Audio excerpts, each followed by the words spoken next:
Hi there. So today I'm going to be making some Indian food for a change. I'm going to be making a Palak Paneer, which is a spinach and paneer cheese curry.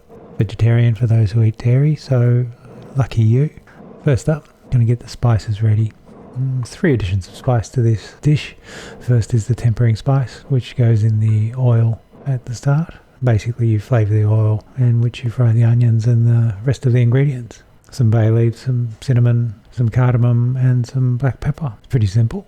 Oh, and make sure you just crack those cardamom pods. You don't want to grind them up. If you grind them up, it's going to be way too strong. The second spice mix that we're going to put together is the one that the protein is marinated in. As I said, today's protein is going to be paneer cheese. And I'm just going to make a simple marinade of some lightly crushed cumin, some Kashmiri chili powder, and some turmeric. That's pretty much it. I would also put in a little pinch of salt as well. And in a bit we'll add this spice mix to some yogurt and make it an actual marinade. And the final spice mix is just for finishing. It's not really a mix. They'll be added separately. But I'm going to grind up some coriander seeds, which we'll sprinkle over the top when we're nearly done.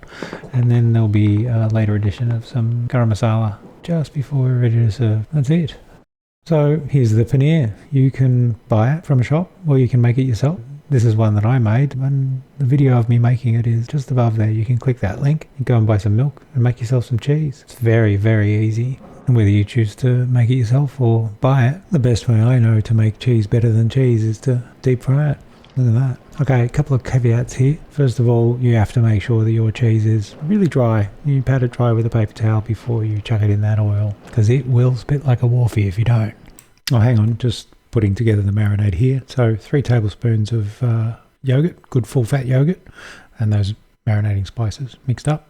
That's it, move on. Second caveat is oil's got to be the right temperature. About 170 is good. If you have the heat too low, the paneer is going to stick to the pan. And if you have the heat too high, the proteins won't really have a moment where they turn golden, they'll just burn. So yeah, keep your heat right. Oh no, now there's a life lesson. Let's rewind that. Here we go. That, right there. Shakespearean tragedy. Moral, use a bigger bowl. Also, I definitely picked them up and ate them. Now it's oil tempering time. Really complicated. I like to throw my spices into cold oil over a low heat. And then while the oil is heating up and the spices are warming and releasing their aroma and their flavour, I chop my vegetables. And speaking of vegetables, here's a little onion lesson. If you want to make caramelised onions, cut them all in half, leave them face down, and do this.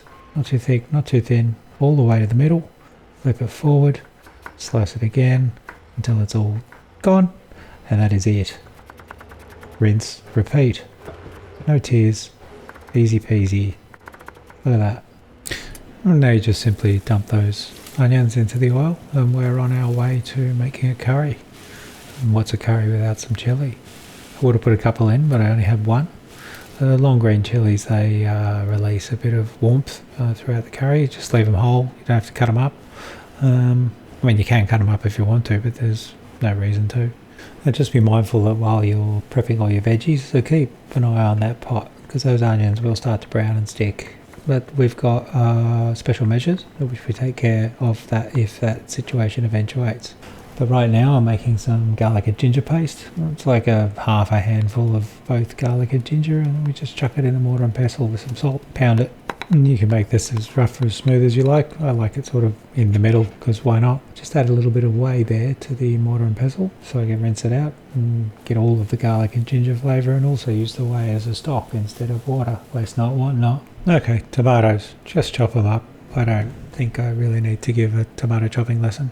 Oh, actually, buy a sharp knife if you don't have one, and keep it sharp. There's nothing more important in a kitchen than a sharp knife. Okay, back to onions.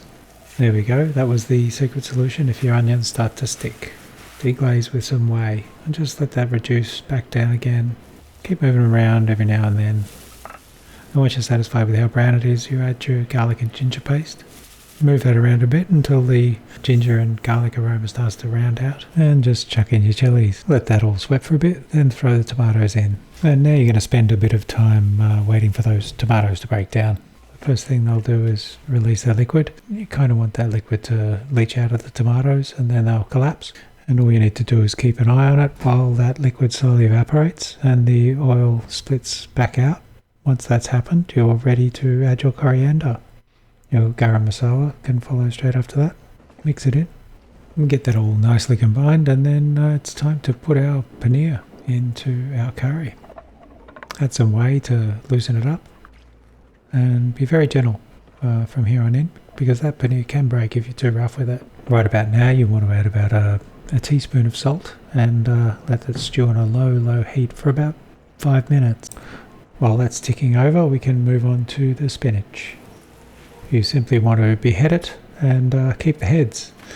Wash the heads really well, and then heat up a wok or a fry pan or a pot until it's stonkingly hot, and then throw the wet spinach in batches into the pan. And what will happen is within 15 seconds is that spinach will wilt right down.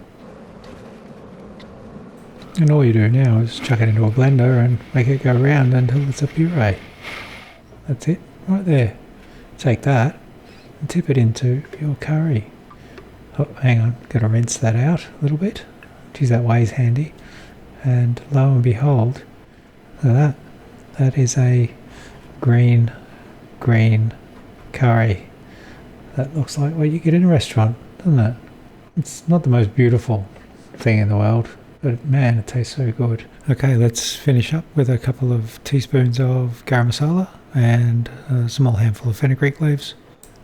Give it a little taste, and if we're all good, let's just chuck it in a bowl, shall we? And there we go, in all her glory. Don't want to say plop it onto a plate. Look, if you've had this before, you know how delicious it is. There's a little dollop of yogurt, sprinkling of tomato, a little coriander guy. Oh yeah, pretty happy with that. I'm going to go and eat that right now.